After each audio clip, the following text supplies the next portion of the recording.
Sometimes the universe is nudging you to slow down and take care of yourself, to regulate a little bit more, to take some things off your plate. I've been in a space for about 6 months now of doing a lot and really working hard in a kind of fast and furious way, and also very consistent way towards my goals. And one of those goals that I've shared on this channel, if you've been following me for a while, is a fitness goal. I've had the fitness goal of getting really strong, getting really fit. It's an ongoing goal. I do feel really good about the progress I've made in such a short amount of time. I've actually lost over 30 pounds since December in a healthy way while tracking my macros, changing my diet up, eating healthier foods as well, boosting my protein levels while being mindful of carbs and fats. I've been doing things in a thoughtful way and seeing a lot of great progress. And I've put in a lot of work to make this happen. It hasn't been easy. I've had to say no to things I used to eat, a lot of sugary foods, foods that I used to crave. I had to say, no, thank you. That's misaligned with who I am, with who I'm becoming, with my current goal towards being a very fit, athletic looking and feeling person, which has helped my energy too. I feel more vital and ready to take on the world each day. I actually feel like I have a stronger supply of dopamine too. Exercise and this leveling up lifestyle. My skincare routine has gotten better. I feel more youthful. I look younger than I did. 43 now, so I'm feeling really good and also grateful to be looking younger than my age and to be more fit and slender than I was last year. I'm not losing muscle, which is common for most women in their 40s and 50s. We get to a certain age and we naturally lose a certain percentage. I think it's about 2% every year, but we do lose a certain amount of muscle mass every year if we're not taking care of our body by exercising our muscles consistently. I've been going to the gym about 4 to 5 times a week, working under a coach who's helping me program and dial in on my fitness with my weightlifting, having upper body days, lower body days, eating the right foods and the right quantities of foods, tracking your macros. There's absolutely a very healthy way to lose weight, and that can be done by becoming more aware of your intake, what you're eating and when you're eating it, and that timing of food, not snacking too much, which I used to do before I knew any better. And I would have these cravings, especially when I was in my old stressful job that I left for good, and to now be transitioning into work that's very aligned. This YouTube channel, which I started last year, is one of those things. My fitness is becoming something that I'm progressively continuing to pour into and stay consistent with. And as a result, I'm getting the results that I want. I was like just feeling better and lighter in my body and more mobile than I used to feel, a lot less sedentary energy to get up and move and go and do things, walking every day, all of that. It's the holistic, broader picture is helping me feel a lot better. It's boosting my dopamine. That said, too, I also had a moment lately where I realized I might have been starting to wear out my dopamine receptors. For me, it wasn't because of social media, but it was more related to up-leveling my life, getting new skincare products, new clothing, which was necessary to a point because of the weight loss. I got in a habit of dropping sizes. I needed to get new clothes pretty often so they would fit. There was a little bit of a dopamine addiction and that compulsive need to keep checking that was starting to creep in, and I saw it and was able to pull back, but it did cause a little dopamine trough. I think I've heard that like Huberman, that dopamine trough can happen where you can start to feel low and then you're still craving to check this thing, or whether it's your Facebook account, your Instagram account, TikTok, or checking online shopping or whatever that thing is for you. It's different for everyone, but we want to be very mindful of that. And the compulsive desire to scroll, or you're looking for the next hat or whatever your thing is, we got to rein that in. That can become really addictive really fast, and you crave more and more of it just to start to feel normal. So I just want to put that out there for anyone who has found themselves in a dopamine trough. And that can also happen with fitness too. It feels really good. You feel really strong and empowered, and feels good to make the changes you're making. So for me, it's been about up leveling, looking better, feeling better, getting new skincare and looking better. And like the same with my clothing. It's been nice. At the same time, we need to find simpler ways to be happy. We need to be content with more mundane life. There's actually a lot to be content with if we allow ourselves to pull back from the social media vortex or the online shopping vortex or even the fitness vortex, which is a very healthy activity. And I'm going to keep going still as I've been going with more thoughtful breaks, but still going as I've been going. And at the same time, I know that I need to take more time to ground myself, to center myself, to connect with nature. One practice I've integrated more recently is microdosing the sun, sunbathing just for about 20 minutes or so every other day, lying out in my cottage garden area, these small increments of sun every other day, especially first thing in the morning, can be really good for our mental health, for our sense of clarity. I like to go out between 9, 10 o'clock in the morning. If you can go out earlier, even better, but I feel really good in that 9 to 10 window. I don't stay out for that full hour, 20, 30 minutes, but be mindful of how long you stay out in the sun. But it is a good idea to get some sun. It can be really helpful for our mood. And then after that, I like to go for a walk.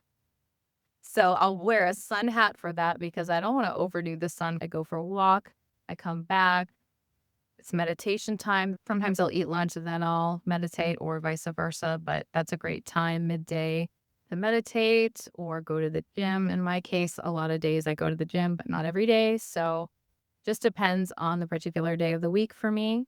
Nonetheless, I wanted to share some really helpful early day practices that can start your day off right if you have the time and the ability. I know a lot of us don't always have that time, especially if we work a 9 to 5 job or a shift job, or we have a very constricted schedule. But if you do have the ability, if you are more of a nighttime worker, you tend to work in the late afternoons, evenings, then you would have your mornings. So maybe a good way to start spending your morning is to go out for a walk first thing or do a little sunbathing. If you like going to the gym, make the gym an early day habit, could be a midday habit, but before you have other obligations, showing up for yourself and taking care of yourself is really important. It shows you that you, that you're worth taking care of, and that you trust yourself enough to do these things. The more I take care of my skin, I sunbathe, I meditate, I do some somatic release work, I consistently show up for the gym, I allow myself some healing space and time. The more that I do that, the more I'm showing myself I'm worth the best. I'm worth investing in. I'm worth trusting. This builds consistency. This shows yourself that you can be consistent and that you can trust yourself. When you keep showing up for yourself consistently, you've started a rhythm. You've started a new norm. That can become your default baseline if you do that for a week or 2 weeks and you keep it up. We're all going to have our days where we have just other things to do, or we have an appointment that's early in the day or that throws it off. But that doesn't mean it's thrown off forever. You have a day or two here and there that you have to prioritize something else because there's a set in stone commitment or a particular meeting or something important that you have to do. Do that. Even if it comes at the time that you'd normally be going for a walk or grounding yourself, connecting with nature, whatever that is. But that doesn't mean you're thrown off forever. You take a day or two to do the things that you have to do, you get it done, and then you come back to your healthy routine that's really for you, that helps to build this consistency and this trust in yourself that I am here showing up for myself and I am here worth showing up for. Either say it out loud or say it to yourself, but say, I am worth showing up for. Because you are. You are worth showing up for. You are worth investing in. I am worth investing in. You are worth investing in. This is your beautiful life. You are a unique, divine, beautiful soul, and you are absolutely worth investing in. A lot of times we have these inherited poverty consciousness programs about taking care of ourselves, and it can be on multiple levels. If you don't have a lot of money, but you have some time, you have more freedom of time, maybe not as much freedom of money. It doesn't have to be with expensive things. It doesn't have to be with expensive clothes or expensive skincare products. If you do have the resources, by all means, absolutely invest in those more expensive skincare products and clothes and all the things that are supportive for you. But if you don't and you have some time, the things that are the most valuable, that show that you value yourself and that you trust yourself, is really showing up for yourself in a more consistent way, time wise, by doing those daily habits and practices that make you feel loved and nourished. Maybe you didn't feel loved and nourished as a child. I know a lot of us didn't. I certainly didn't. I felt like the black sheep in my family for all of my life as a kid and as a young adult. I didn't really fit in, and I was so different and very creative. And I had no interest in going that very specific path that my parents and my extended family seemed to want for me, which was a very traditional route that would make them happy or proud. And I did for a while because we all get pressured to do that. And I was very codependent and wanted to please them. And so that overruled my internal intuitive self that wanted to do something more creative and much more aligned with my soul. It took me until age 43 to let go of my old life and job. And I'm still somewhat in that transition of letting go. But like I said, I have let go of my old job that I did for quite some time that was misaligned. Don't get me wrong, it still had its place and it taught me a lot of valuable lessons. And it did help me pay my bills for a long time. So I'm so grateful for the experiences I had, but it just wasn't in my soul's calling and heart. And there was a time when I was much younger where I felt kind of called to that, or I just probably didn't know what I wanted because I didn't know myself. Again, this was 15 plus years ago. A lot of us don't know ourselves in our 20s, and we have a lot of programming and conditioning that we haven't even had a chance or any space to work through. That was the case for me. I did let go of work that was misaligned. I started this YouTube channel last year with the intention to continue to create more videos. And now that I've let that old job go, create other beautiful offerings that will come about at the right time. Also, fitness, as you can tell, was one of my things I really wanted to do for myself. I didn't like being overweight. I didn't look bad, but I didn't feel my best. And I didn't feel like I was in the body that was most supportive for me. I felt like this wasn't really me carrying that extra weight. I wanted to slim down and also get stronger at the same time. That increased my ability to weight lift while losing weight by being really thoughtful and strategic and getting the right support and help to track my macros correctly and have the right fitness program for me. And I'm going to continue doing that. And I'm also going to take breaks and rest when my body needs it. So I've actually had to clear a few things off my schedule because I feel like I was doing too much. And I've had to soften around and like, okay, I'm grateful to have all this motivation and energy and ambition. It's really good, especially considering years ago I had very little because I was feeling pretty depressed about my life at the time. But now it's kind of the opposite. And I've almost gone a little too far with the dopamine by doing so many great things and doing it kind of fast and seeing great results. I've had to check that because I've also had some moments of feeling like I'm in a dopamine trough when things in my life are a little chaotic or not going really well, or there's something that seems disappointing for the moment or whatever it is. And it's like, there's this expectation that it should be good all the time. And that's ridiculous. But that's how the mind can distort reality. And when you're used to getting dopamine hits from, say, weight loss and looking and feeling better, your skin's improving through lots of success on the job with money, like whatever that is, or a new romantic relationship that feels so good. You can also feel pretty high dopamine from that. So, I mean, it's been fitness and the health and wellness mostly, but I've been feeling a lot better and feeling good about myself. And at the same time, I found myself in some days where things aren't exciting, or maybe my weight is just stagnating and or it's up a little bit because I'm retaining some water, which is totally natural and normal. Life is an inevitable ebb and flow. There isn't a linear line to success. And the same is true for finance and money. We have our moments where we feel like things are really working for us and money is really coming in and business success is taking off. But then other moments where maybe the opposite is true and there's very little money in our account, or we've overspent, or we don't have enough to pay the bills that particular month. This is not a linear path. And once we've had some success with something, it's common to get excited and to want to celebrate and have that dopamine keep flowing. And then when it's all of a sudden something changes or shifts, then it's feeling kind of low. And because maybe we created some kind of expectation for things to keep showing up the same, and we're going to have some inevitable peaks and valleys, and that's part of the process for any goal that we might have.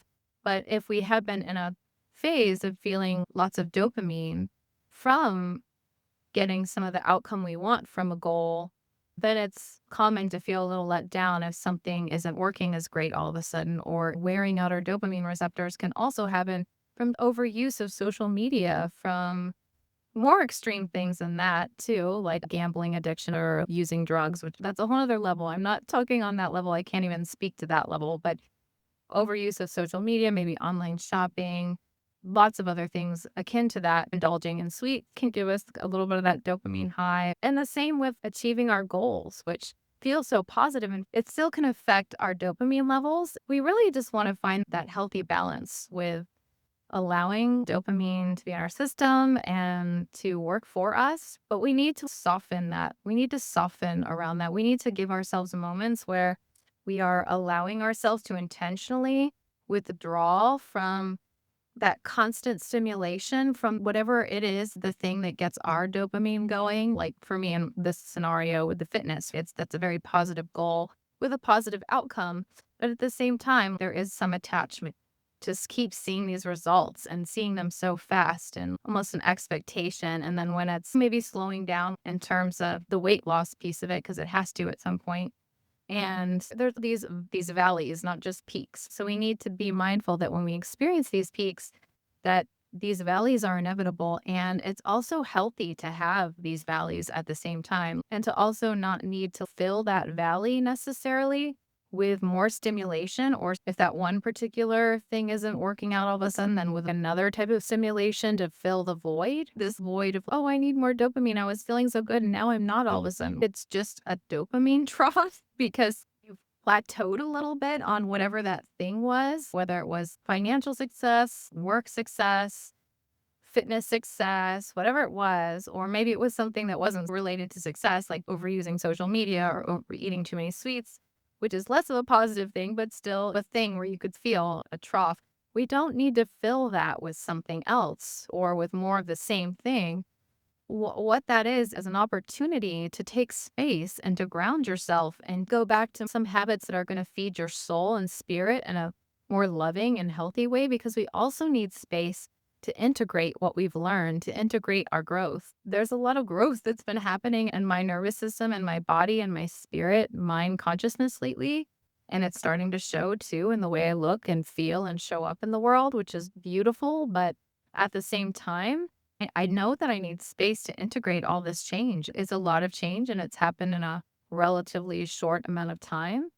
And I'm finding myself needing to pull back a little and ground myself, sunbathe, walk more, commune with nature, walk in beautiful natural spaces, spend time in my garden. I've actually been letting my husband mostly water the garden in recent months. I'm like, no, I'm going to water the garden today. And I miss watering the garden. And that was just one way that I could slow down for a minute, give myself permission to focus on that and being present with my garden for that moment, which was really beautiful. My flowers that I love, and more of that and more of the somatic work too. I'm finding myself needing to take more time and meditate on a more consistent basis, more of the somatic and shadow work healing, which I've shared in past videos. I will share some links in this video too if you're interested in doing a shadow work meditation. I always recommend that, as well as radical forgiveness. That's another amazing tool that you have in your toolkit.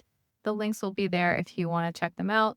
You can find them, and those are all beautiful practices for helping to move this stale energy. We build up a lot over the course of a lifetime. And if we haven't ever taken any time to integrate everything that we've learned, all of the triggers, the past traumas we felt.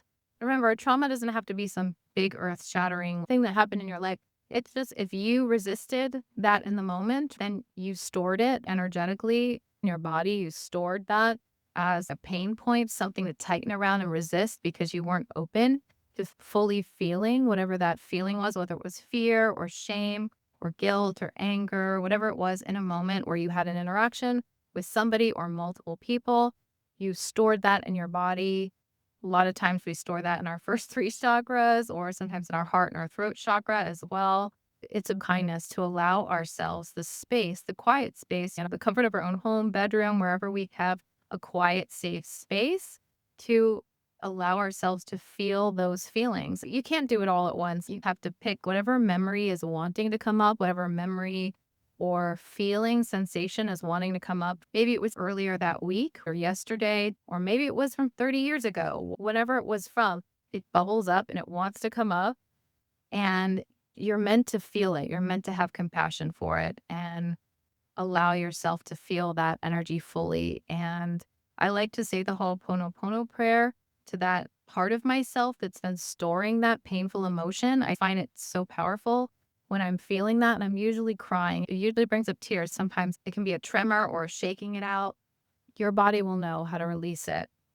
And animals do that in the wild. If you're familiar with Peter Levine and somatic experiencing, that is how animals shake off their trauma, their triggers and pains from their past. They just shake it off, and they do it fast after an interaction with a lion. If a gazelle just got away from a lion, they would shake it off right after that interaction, and they would release it, and they wouldn't store it in their body, which is very wise. And humans, we tend to store these things. We haven't learned or been taught how to release from our bodies. Now, when we become aware and we're ready to transform and start growing into the most aligned versions of ourselves, our highest selves, and live more abundantly and live more fearlessly, more courageously, it's important that we release that stored emotion, that stored triggers, those stored traumas, and that we do that in a safe, loving, and supportive way for ourselves. So I highly recommend somatic meditation as well as shadow work meditation. And again, I have some past videos that I can link. It's working with a part of you that is storing that particular trauma or trigger, that emotion that you weren't willing to feel at the time that it actually happened. So you're coming back, whether it was yesterday, earlier today, or it was 30 years ago, you're feeling it in the moment now with love and compassion, and oftentimes saying the Ho'oponopono prayer to that younger part, letting it know that I'm here for it, that it's safe and supported, and that I'm here for it. I'm sorry. Please forgive me. I love you. I thank you. I'm sorry. Please forgive me. I love you. I thank you. That's the Ho'opono prayer. Saying that to that part of me that stored that emotion and that is now releasing it with my loving support. Sometimes there's a little bit of a tremor or shake, which is a further release. And that's again akin to what animals do in the wild when they're releasing a trauma, especially an experience they just had with a tiger or a lion, if it's a gazelle or whatever other animal that's oftentimes prey for a predator.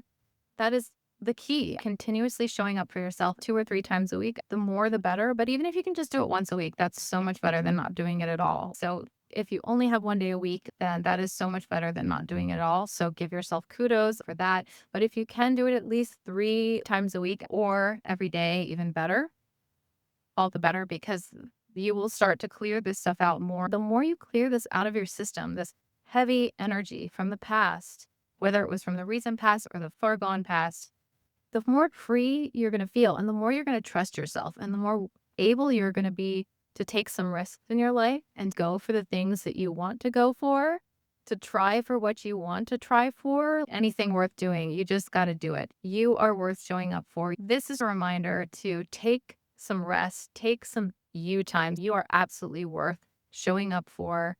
The more you do this loving, compassionate, somatic work and shadow work, the more you build that consistency, that trust, that ability to show up for yourself. You do genuinely start to feel just this self-trust, this self-investment that accumulates and builds, and you build a new momentum. You have more energy for life. You feel so much more vital. You're more able to stick with these really healthy practices, whether it's walking every day, going to the gym more consistently, microdosing the sun, eating really healthy and clean, taking better care of your skin, having the courage to leave an old job that's no longer aligned with your soul's purpose and what you really want and who you are. You're more able to take courage and to leave the things that are no longer serving you and to start something fresh, something that is aligned with your soul's purpose, that is aligned with your heart and your spirit, that really feeds your soul and allows you to start thriving for the first time in your life.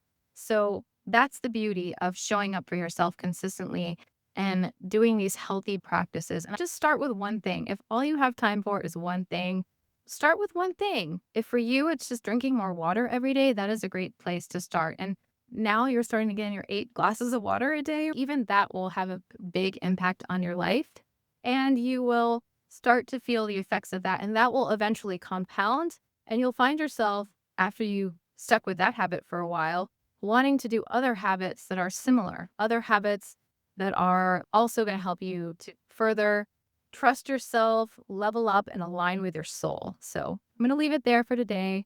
Thank you for listening. Get outside, go for a walk, take care of yourself. Just do something kind and loving for yourself right now.